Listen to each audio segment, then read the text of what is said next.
Hello, I'm Betty Swan, and welcome to our show, Wisdom in the Night, where you get help for the tough decisions in your life. Tonight, I have a great guest. He's an entrepreneur and CEO of 16 Handles.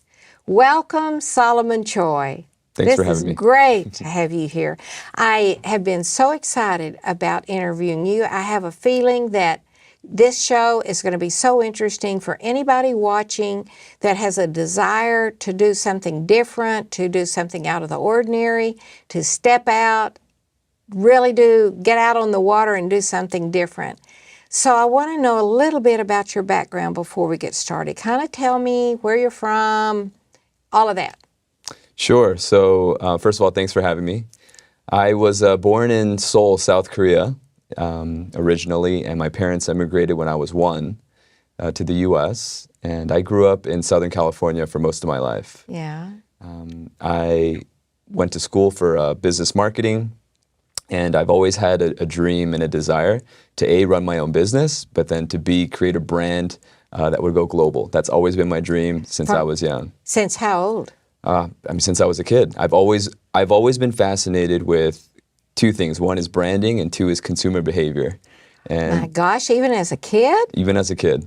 And so when I thought about it, why is it that people love or have this affinity to certain brands? What I realized is that whether it's a guy on a horse or an alligator or whatever it may be, that evokes a positive emotional connection. All right, check, like on your sneakers? On my sneakers, Nike? On the shirt, whatever it is, right? And so just the human understanding of how does that work? Like, how is it that a symbol or something can make somebody feel different? And I've always been fascinated by that. And so you do realize that's unusual, right? That a child would think that way. Maybe, but I've been an unusual child. So, now, what do you mean by that? I think I knew since I was a child, not only that I wanted to do that, but I knew that I wanted to be an entrepreneur before I understood what the definition of an entrepreneur was. I knew I wanted to run my own business, to create something, and so it's no surprise that after growing up and having worked in the hospitality industry, and my father was a restaurateur and he was part of a large franchise, and in working with him, I realized I really like doing this, but I want to be the creator of it, not the operator. Well, Solomon, I'm a little bit of an entrepreneur because when I was 10 years old, I picked my neighbor's flowers and I sold them for 10 cents a bunch on the corner of my street. So I understand you can't help but be interested in things like that. Yeah. So really in 2008 is when I made the decision to move out to New York City. And that was it was a big risk that I took. Especially with the economy. Sure. And what do you think about that? Because I know entrepreneurs take educated risks. Mm-hmm. Would you say you do that as an entrepreneur? Depends when you ask me and what I'm doing. But I think another commonality between entrepreneurs that I've seen is there's a fearlessness when they feel like they need to go all in. And so that's, I would say, the main difference that I've seen between myself, peers who are also entrepreneurs, and those that don't have that, mm-hmm. is, the risk versus reward. There's a higher threshold for taking a bigger risk to potentially get a bigger reward. And so in my case, I certainly took that bigger risk. And I moved to New York City, just as the recession was happening. Mm-hmm. But, it was... a lot of people couldn't get a job. A lot of people couldn't get a job, but that's why it was a gift and a curse. For one, there weren't a ton of small business owners looking to expand at that time, right? In New York City, real estate really being so expensive. Well, it was kind of depressed right after that. Depressed, but still very expensive, right? Mm-hmm. And just business in general. Mm-hmm. And so, because there was a lot of uncertainty. But I think the type of business I got into, and 16 Handles is a frozen yogurt dessert retail store. Mm-hmm. And so what I wanted to create was New York City's first self-serve, make it yourself, build your own, and pay by weight frozen dessert concept. And I think that worked at that time for a number of reasons. One being, I think when people were giving up a lot of, they were sacrificing maybe some of the luxuries because of the uncertainty in the economy. Mm-hmm. They certainly were able to, find joy in a few bucks in a dessert. I have a niece that's involved in watching those kind of mm-hmm. Situations. And she worked for a company that she said, because people can't afford the big things, mm-hmm. they reward themselves with little things, and it produces the same kind of feeling they're looking for. Yeah. Would you agree with that? Absolutely. So really looking at it then, and as I mentioned earlier about kind of this consumer behavior and this positive emotional connection, I think the novelty of one, being able to create your own, right? And then two, being that it was during the time when people were able to afford the small luxuries that gave them that happiness, that all worked out. And then as you also mentioned, it was very difficult for people to get jobs. So the level of employees that I was able to get in terms of from a skill set standpoint was very high, right? What a deal. So it all worked out. And, Now, who would have thought that was going on? I didn't think of all those things coming out here. So, I'm not going to take credit in that this was a big strategy that I executed against. It's just that, I was definitely called to New York and something compelled me. But I had no desire on a personal level to ever move to New York City. And when I had moved here, this was maybe my third trip in my life coming to New York City, was when I packed my bag, sold my car in LA, and moved out here. So it was certainly a big risk in that standpoint. And it wasn't because of a personal desire of wanting to live in New York City, but it was more, I saw an opportunity, and New York City I felt was the best marketplace, because the one research I did do was to see that New York City gets more unique visitors from countries around the world than any other city in the US. And I wanted to build a global brand, so I thought, Here we go. This is where I have to go. Yeah, because they'll come to you, right? And then when you go to their country, they go, "Oh yeah, I did this in New York City," or Right. "Oh, they have this in New York Right. City." Right there is advertising, Absolutely. right? Yeah. Really good advertising. Yeah.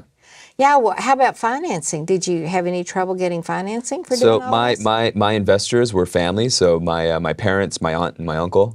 So they invested for me to be able to open up one store. And I think originally they thought I was going to do this in LA. Right? Makes sense. You have favorable weather year-round. I've helped open up restaurants there.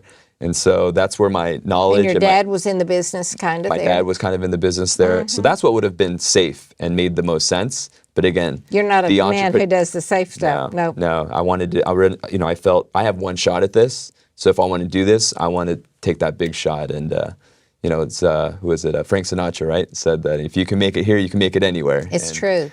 And so I wanted to do that. Have you had competition? Have you had any competition here? Absolutely. I mean, there was already competition before I'd come out here. There's a brand that's around the world called Pinkberry, and they had already been established here prior to me coming, and so that was my opposition, as well as some others. And when I opened up the business in July of 2008, it was really interesting because I had 9 direct competitors within a 4-block radius. Oh wow! Of Manhattan, and this was in East Village where I opened. But fast forward now, only one of those 9 still exists, and we're going to be celebrating our 9th birthday in July. Yeah, and talk about the East Village. Why did you pick the East Village? Had it already started being the latest hot place to be a part of in New York City, or was it just coming into that? So that's an interesting story. So really with the East Village, it was because I knew nothing about New York City.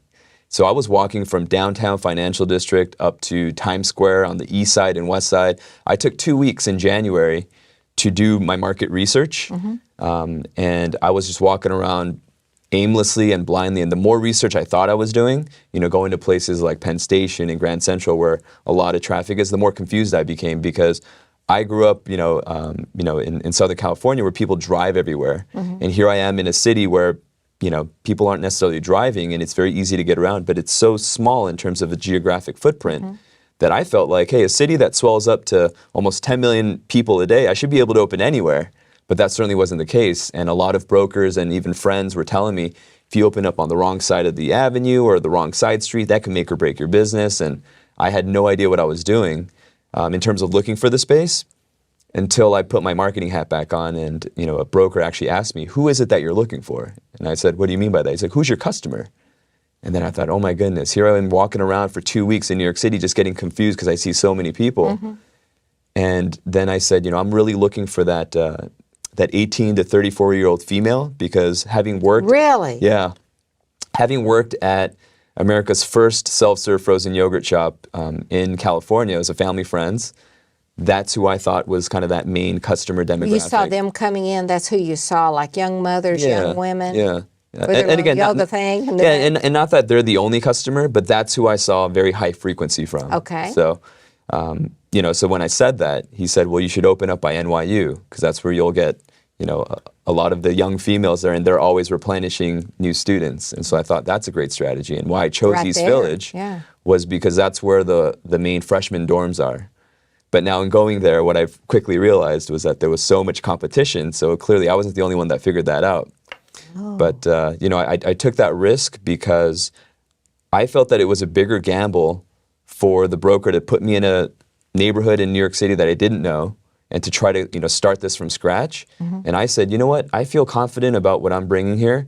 I want to be next to everybody else because technically if I can show, really by the customers choosing my business over the others, that this is the brand of choice, then it would be a fair claim to say that we're the #1 frozen dessert shop in all of New York City. So yeah, and because they're gone. Well, There's they are only now, one left. right? I know, but Yeah. how long did that take? That took, that was as of 2 years ago. So that took, about 7 years. Mm-hmm. Yeah. For that to all work. For that to all Yeah, happen, yeah. But yeah. but they started, the guy across the street from me closed down 6 months after I opened. And so one by one over the years, I saw it happening. And then I began franchising in 2010. Wow. Yeah. And so where all have you gone with your franchise? So we're in the Northeast primarily. So we're in 6 states in the East Coast. We do have a store down in Florida. So that's our one kind of southern state, the outlier That you there. need to check every winter and see how it's doing. Well, in the winter, they do better than we do because of the weather. Well, all the people, that's what I'm saying. Yeah. You need a vacation so you can go check on your Right. store. So we're in 6 states. Our current count, we have 36 locations right now. We have 6 additional locations opening up this year. And, the biggest change has been since 2 years ago, we have 3 stores in Saudi Arabia. Now, how'd that happen? So that happened because a wealthy retail group from Doha, Qatar was in New York City 3 summers ago looking for retail locations for one of their concepts. I've been in Doha, so I know Mm-hmm. they need something like this. And they were looking at real estate, but as they were and this was in the summer, so was very fortunate in that they came during a time when we're very busy. So they were seeing the lines out the door and we probably had 7 or 8 stores in Manhattan at the time. And so they're like, what is this thing? And they reached out to me, had a meeting with them, and then the chairman of the company flew out, met with him for about 4 hours, and ultimately he said, we want this brand throughout the Middle East. So they bought the rights for the entire GCC. Oh, my goodness, my goodness. Now, you told me you had been on Fox and Friends, Bloomberg. Who all have you been on where they've asked you about this concept and what you're Sure. doing? It's really interesting that I feel like the noteworthy or the newsworthy things have always been around something that when you look at it from the outside looks like, well, that doesn't make sense, right? Why would you leave LA Right. to move to the Northeast right. in 2008? Why And would you why go would you into go the over there when there's... and that's the funny thing is I don't feel like I controlled any of that. Like I felt like those opportunities opened up and I just But responded. you see them differently. That's I do. an I do see them entrepreneur, differently. Sees something and says, oh, yeah, that would be great for me. That's a perfect thing for me to do what I do. Right. And everybody else is going, don't go near there, right? Right. Yeah, well, I'm kind of like that in ministry because I do ministry around the world.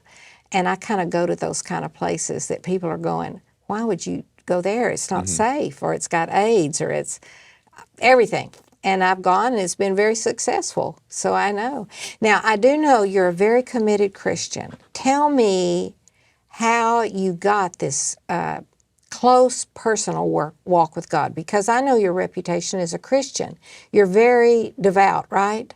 I am. And my faith is something that I would say that has always been there in the sense that, my parents are very, very devout Christians as well. And, my mom still till today, goes every day to early morning prayer at church. And it was really through, I believe, my parents, consistent and fervent prayer that I was able to really dedicate my life to God. And I'll tell you what I mean by that is, while I can say that I grew up in the church since I can remember, I didn't really take my faith seriously until after I moved to New York City. Okay, now what brought that about? That's Well, what I think people would be interested Yeah, in. and so, for me, if you think about it, so in 2008 to, 4 years ago was 2013. 2013 was a real pivoting point for me in terms of my faith. And so how I got there, And how old were you at that time? and I was I was 23 years old. Oh, sorry, Okay. 33 years old. Okay, so Yeah. you're 37 now. I'm 37 now. Okay, so when you were 33, you had a pivoting moment in your faith. All right. Yeah.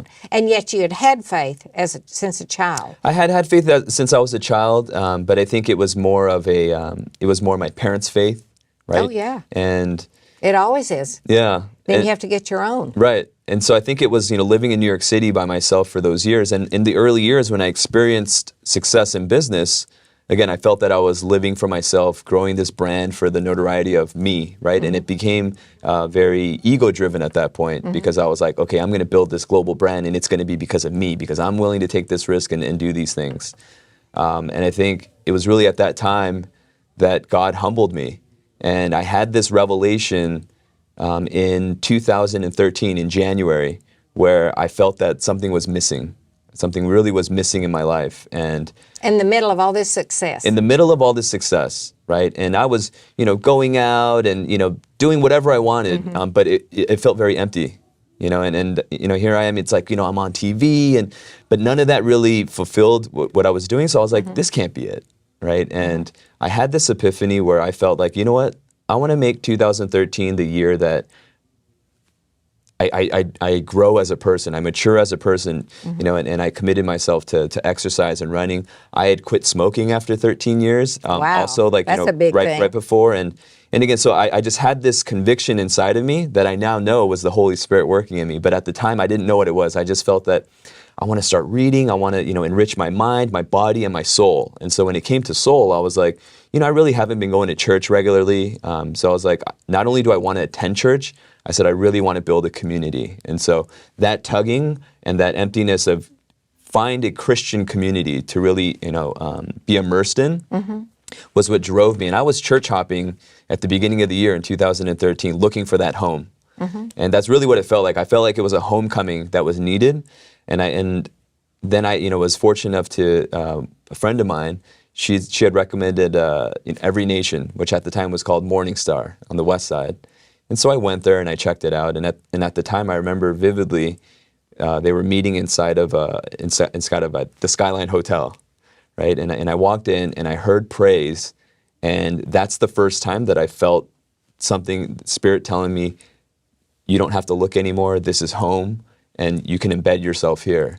Wow. And that feeling that I had and experienced was not just okay, great. Like it was something so real and deep that I felt like I had to react, which is why right after service, I found my way to the information desk, the Connect table, and I was like, how do I get plugged in? How do I join a group? Like, what do you guys offer? And I was asking for all these things because, again, I felt so driven to embed myself there. And I'd reached out to a Connect group leader, and the following week I plugged myself in, and really from that point on, I became very serious about my faith. And Okay, now, all right, let me just ask you about a Connect group, because I believe if you go to a regular church, it's going to help you.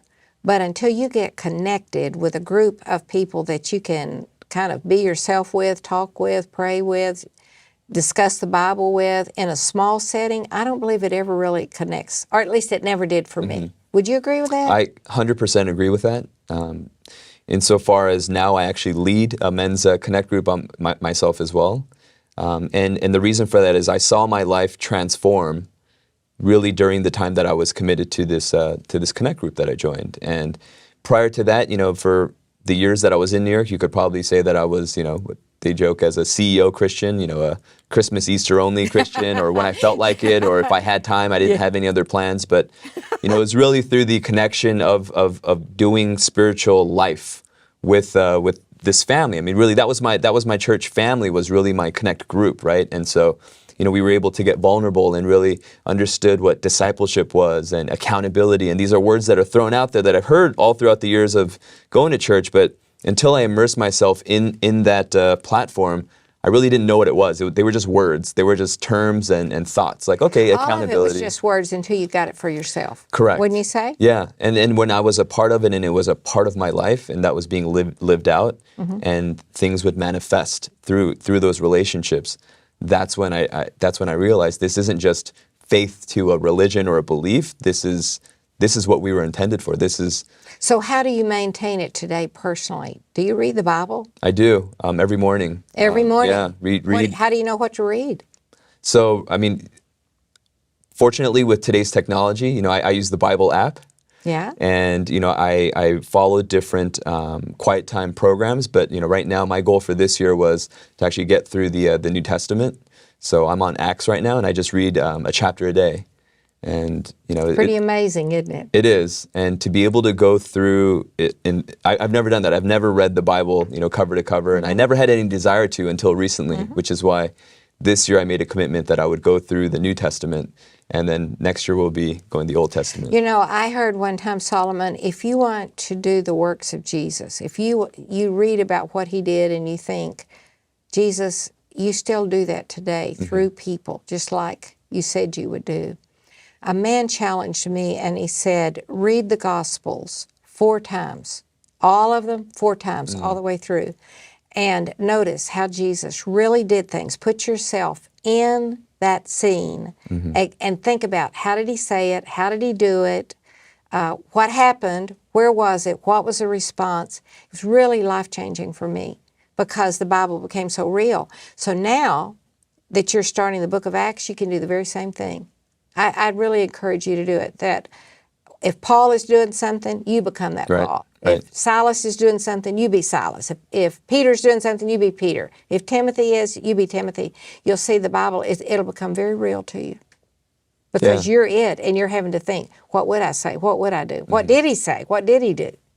Yeah. It'll really grow you. So speaking of the Bible becoming very real, that happened for me 3 years ago. That's when it started. So I just checked my Facebook, and it showed me that yesterday was the 3-year anniversary of when I took a trip to Israel with the church, and the head pastor of my church, he baptized me in the Jordan River. So that's when I was baptized. It was actually 3 years ago yesterday. Wow, So, congratulations. That's a special thing too, isn't it? And during that trip is really when the Bible became alive. When I was able to visit the sites and visit the areas where Jesus roamed and walked and had his ministry. And so, that's, again, that whole turning point starting from 4 years ago with that revelation of something's got to change, to then a year later being able to take that trip to Israel, to then stepping up and being able to help lead a men's connect group, and then eventually leading my own. That's been the journey. And so when I look back on it, it doesn't feel like it's been 4 years. As a matter of fact, sometimes it feels like it's always just been like this, because this is the way that it was intended to be. Right. And it's the way God has intended. Correct. And so so that's been it's been an amazing journey in that regard. Well, now, what kind of challenges have you encountered? Have you had any challenges that really tested your faith or tested your work situation, and you had to depend on God to tell you how to get through it?